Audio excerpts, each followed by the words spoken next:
A gente vai conversar agora com os autores do livro Na Teia da Mídia, o Marco Schetter, o advogado Marco Schetter e o jornalista Salvador Neto. Foi um caso que foi emblemático na cidade, né? De onde surgiu esse interesse de fazer o livro? Bom, Felipe, obrigado pela oportunidade, né? Na verdade, o livro é uma junção de trabalho de dois amigos, né?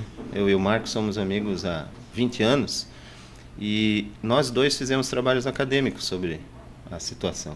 O meu lado sobre recepção e contando a história do drama da família, Plocharski, e o Marco falando do dano moral, que eles entraram na justiça para pedir reparação.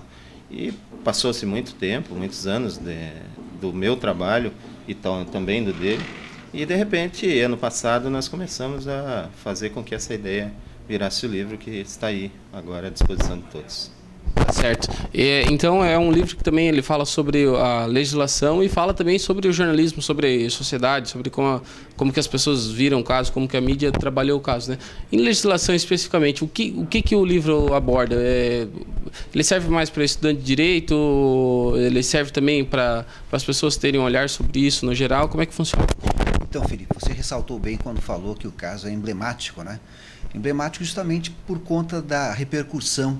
E acreditamos que ali várias pessoas erraram, né? Errou a autoridade que representava o Estado naquele momento, errou o jornalista por ter sido afoito, e nós sinalizamos justamente nessa direção, no campo da ética e também o que diz hoje os tribunais, o que falam, o que estão decidindo sobre situações semelhantes.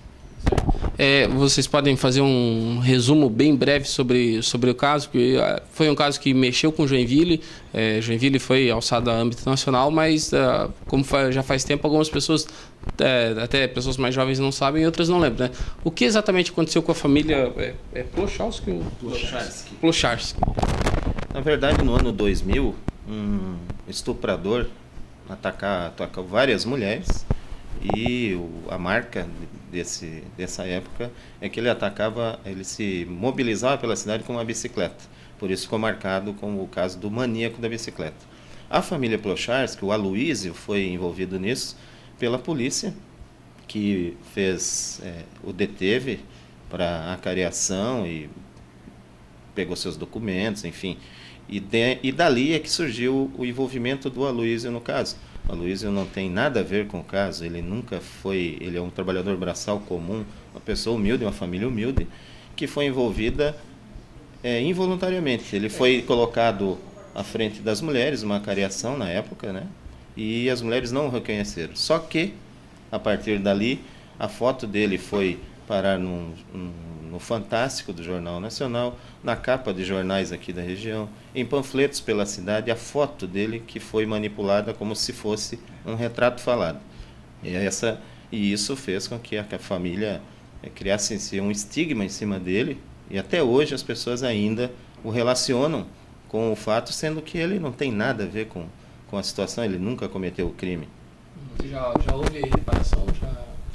Houve uma condenação em sede de primeiro grau, né? E está em fase de recurso, mas em primeiro grau houve. Isso após 10 anos, né, Marco? Após 10 anos, ou seja, um processo que se arrastou lentamente, e enquanto isso o Aloísio passa pelas agruras da vida, né? Por conta de uma grande injustiça. Em Joinville a gente teve também um caso parecido que foi recente, que foi o caso do Oscar, né? Então, uma nova injustiça. Como é que vocês avaliam essa questão? Parece que os erros se repetem, as coisas não evoluem. Esse é um dos objetivos da junção dos nossos trabalhos, né? Fazer essa reflexão ainda. Porque com o Aloísio fazem 11 anos. Fez 11 anos em outubro desse ano.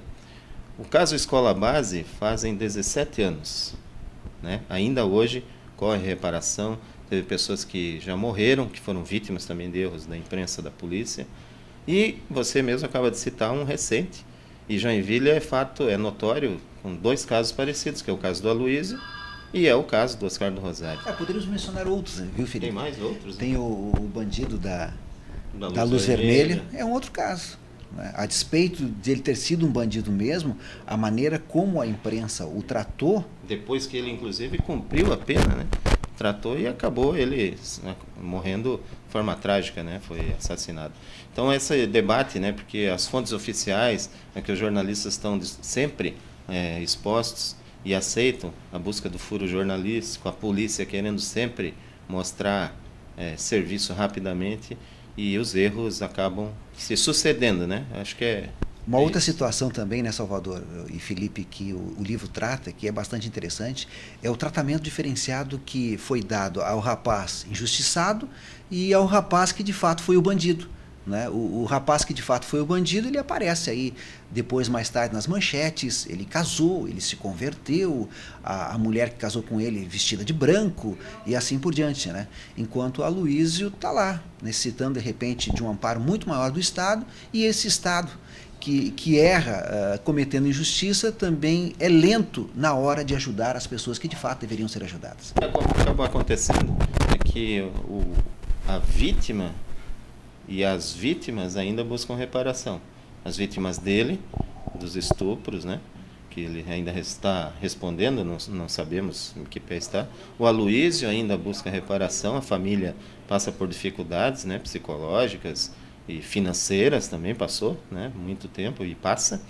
E o rapaz, o criminoso, ele está amparado lá e certamente deve estar recebendo a família o auxílio reclusão, coisa que o Aloísio até hoje não conseguiu a reparação pelo dano que a sua imagem divulgada erroneamente tem causado ao longo de 11 anos.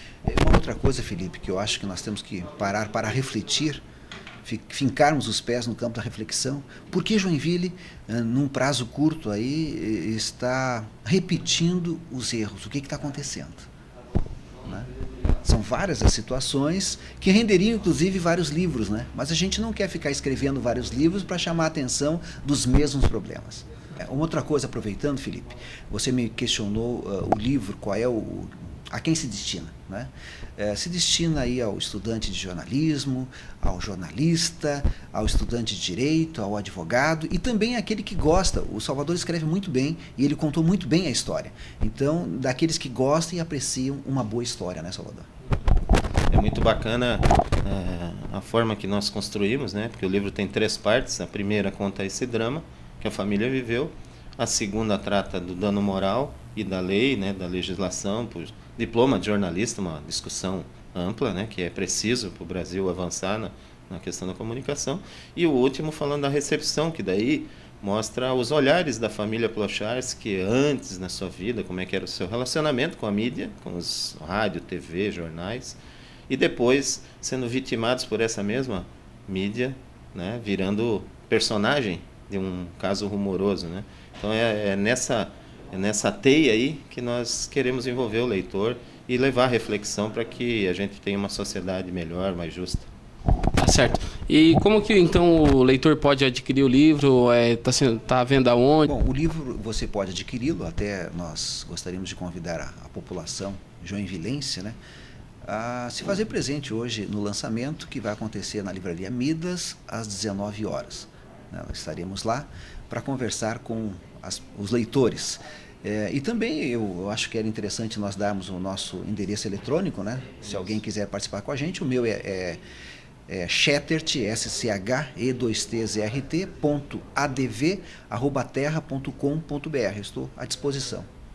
E o meu é imprensa@salvadorneto.com.br, né? imprensa@salvadorneto.com.br.